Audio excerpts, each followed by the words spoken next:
किसी रास्ते को महापुरुष का नाम देना आसान होता है, किसी रास्ते को महापुरुष का नाम देना आसान होता है, लेकिन महापुरुष के बताए रास्ते पर चलना उतना ही मुश्किल होता है, लेकिन महापुरुष के बताए रास्ते पर चलना उतना ही मुश्किल होता है. जेव्हा या समाजात महापुरुषांचे थोर विचार विसरून जाती जातीच्या नावाने धर्माच्या नावाने भांडणे होतात, दंगली पेटात, तेव्हा या व्यासपीठाला विषय ठेवावा लागतो. खरंच आम्हाला महापुरुष समजलेत का? आदरणीय व्यासपीठावर दुधाचं दूध पाण्याचं पाणी करणारी परीक्षा मंडळी, ईश्वर तुल्य गुरुजन वर्ग, उपस्थित मान्यवर आणि माझ्या बालमित्र मैत्रिणींनो, मी कोड क्रमांक 5 जिजाऊ माता यांच्या प्रतिमेस अभिवादन करून आणि रामदादा लोहट यांना वाढदिवसाच्या अनंत शुभेच्छा देऊन तुमच्या समोर हा विषय मांडतो. खरंच महापुरुष आम्हाला समजले का? खरं तर महापुरुष हा विषय प्रचंड मोठा आहे, त्याला 5 ते 6 मिनिटात मांडणे अत्यंत कठीण आहे. तरी हा विषय मांडण्याचा मी तुमच्या समोर छोटासा प्रयत्न करतो. आज आपल्या आजच्या तरुण पिढीच्या मनात महापुरुषांविषयी आस्था असणे आवश्यक असताना त्यांच्याविषयी द्वेष आणि कटुता बघायला मिळते. ही द्वेष आणि कटुता त्यांच्या गैरसमजातून आली असते. महापुरुषांच्या अस्तित्वामुळे आपली भूमी महापुरुषांची भूमी म्हणून ओळखली जाते. आपल्या समाजातील अनिष्ट रूढी आणि परंपरा, अन्याय, अत्याचार, पारतंत्र्य यावर इतर सर्व महाकाय राक्षसांचा नाश करण्यासाठी महापुरुषांनी आपले उभे आयुष्य खर्च केले. आज हे महापुरुष हयात नसते तरी तुकाराम महाराजांच्या भाषेत तुका म्हणे एका मरणाची सरे, उत्तमची उरे कीर्ती मागे, या उक्तीप्रमाणे त्यांची कीर्ती आजही दळवत आहे, या पुढेही दळवत राहणार यात शंका नाही. मात्र महापुरुषांचे विचार खरंच आपल्याला समजले का? हा खरा संशोधनाचा भाग आहे. महाराणा प्रताप, अहिल्यादेवी होळकर, स्वामी विवेकानंद, छत्रपती शिवाजी महाराज, डॉक्टर बाबासाहेब आंबेडकर, महात्मा ज्योतिराव फुले, सावित्रीबाई फुले, सारशी शाहू महाराज, महात्मा गांधी हे तमाम महापुरुष, तसेच समाजकार्य करणारी, समाज प्रबोधन करणारी आपली संत परंपरा, ज्यांच्या आपण नेहमीच जयंत्या पुण्यतिथ्या साजरा करतो, परंतु त्यांच्या विचार आपण जीवनात रुजवतो का? हा प्रश्न देशातील प्रत्येक नायकांनी स्वतःला विचारायला पाहिजे. आपल्या देशातील देशांच्या लोकांच्या रक्तात महापुरुषांच्या विचारांपेक्षा राजकारणाचे गुणधर्म अधिक असल्याचे नेहमी जाणते.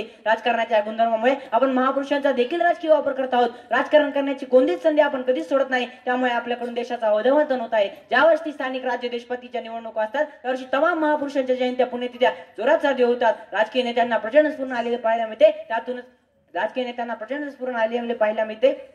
आता बाजारू गोळा, भाषणबाजी, आतषबाजी इत्यादी अनेक उपक्रम राबवले जातात. मात्र महापुरुषांनी जो विचार या समाजाला दिला त्याला कुठेतरी तिलांजली असे कृत्य आपलं हातून होते. याचे बांध ताकद नेत्यांना आणि कार्यकर्त्यांना महापुरुषांच्या अन्वयाना राहत नाही. हे सर्व उत्सव निश्चित साजरे झाले पाहिजे, कारण हा वैचारिक वारसा पुढच्या पिढीवर घेऊन जाणे आपल्या सर्वांच्या ते कर्तव्य आहे. मात्र ज्यांचे आपण कार्यक्रम करत आहोत त्यांचे विचार, त्यांचे आयुष्य कशा पद्धतीने गेले, त्यांचे कार्य आणि त्यांचे विचार आजच्या समाजात किती रुजले आहेत याच्यावर विचार मंथन होणे अपेक्षित आहे. हे सर्व उत्सव निश्चित जाती धर्माच्या चौकटीच्या बाहेर असणे गरजेचे आहे. उत्सव समितीला फक्त सार्वजनिक नाव असून भागणार नाही, त्यात सर्वांचा सहभाग असणे आवश्यक आहे. आज आपण डॉक्टर बाबासाहेब आंबेडकरांची जयंती साजरी करतो. काय करतो आपण त्यांच्या जयंतीच्या दिवशी? आज आपल्या समाजातील मुलं नवीन कपड्यावर पैसे खर्च करून रस्त्यावर डीजे मोठमोठी गाणी लावून त्याच्या समोर असतात. आपल्या समाजातील मुलीही फार काही वेगळं करत आहेत. एवढ्या आईच्या चिंध्या घालून त्या डीजे समोर जाऊन ढुमके मारत नसतात. अहो ही महापुरुष आहे. महापुरुषाला आपली मानवंदना आहे का? अहो बाबासाहेबासारखा मोठा हिरा लाभला आपल्या देशाला, तशी अवस्था न करता लोक. अहो त्या महापुरुषाला तुम्हाला एवढीच मानवंदना द्यायची असेल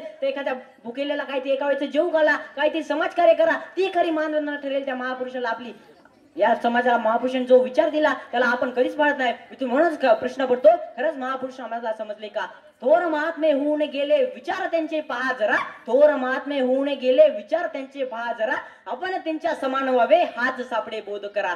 महापुरुषांनी आपल्याला समता, ममता, प्रेम, आपुलकी शिकवली, पण ती आपण अंगीकारली का याचे आत्मपरीक्षण करण्याची गरज आहे. मित्रांनो, महापुरुष कुठल्या जाती जन्माला आले हे महत्वाचे नसून त्यांनी दिलेले विचार व मार्ग महत्वाचे असतात. अहिंसा आणि प्रेमाचा संदेश जगाला देणारे भगवान महावीर, प्रज्ञाशील करुणेचा उपदेश करणारे भगवान बुद्ध, शिका, संघटित व्हा आणि संघर्ष करा हा उपदेश देणारे डॉक्टर बाबासाहेब आंबेडकर आपल्याला फक्त जयंती पुण्यतिथीलाच आवडतात. त्यांच्या नावाने वेगवेगळे पक्ष काढून त्यांच्या संघटित होण्याच्या विचाराला आपण संबोधित काय असा प्रश्न निर्माण होतो.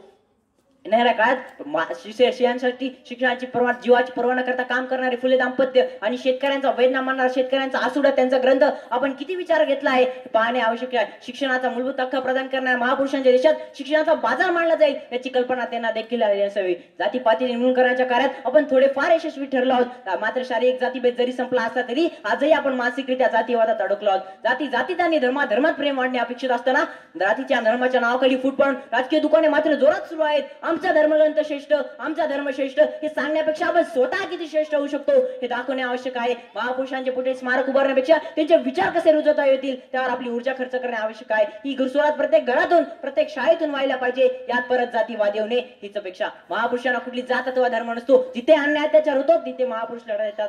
या आपल्याकडे मात्र महापुरुषांबरोबर संपूर्ण संत परंपरा देखील जाती जातीत विभागली गेली आहे. हे दुर्दैव आहे. अनेकदा अनेकदा उच्च पदस्थ व्यक्तीकडून महापुरुषांबद्दलचे अपमानकारक शब्द त्यांच्या भाषणातून त्यांच्या लिखाणातून बाहेर येताना दिसतात. अनेकदा त्यांच्याकडून टिंगल टवाळी झालेली दिसते. अशा व्यक्तींची अजिबात गाय करता कामा नये, कारण या देशात महापुरुषांपेक्षा श्रेष्ठ कोणीच नाही. अशा वाच्या वीरांना विकृत लोकांना स्वतंत्र कायद्याखाली कडक शासन करणे आवश्यक आहे. येणाऱ्या नवीन वर्षात मध्ये प्रत्येक नागरिकाने आपले महापुरुषांचे विचार जोपासून तो वाढवण्याची गरज आहे. हीच खरी महापुरुषांना नवीन वर्षामध्ये आपली श्रद्धांजली ठरेल. जाता जाता आणि या व्यासपीठाची रजा घेताना एवढेच म्हणू इच्छितो, जाता जाता आणि या व्यासपीठाची रजा घेताना एवढेच म्हणू इच्छितो, इतने भी महापुरुष इस दुनिया में आए किसी जाति के लिए नहीं आए हैं. इतने भी महापुरुष इस दुनिया में आए किसी जाति के लिए नहीं आए. सिर्फ मानव जाति के कल्याण हेतु विकास करने आए. सिर्फ मानव जाति के कल्याण हेतु विकास करने आए. एवढे बोलून मी माझ्या भाषणात पूर्ण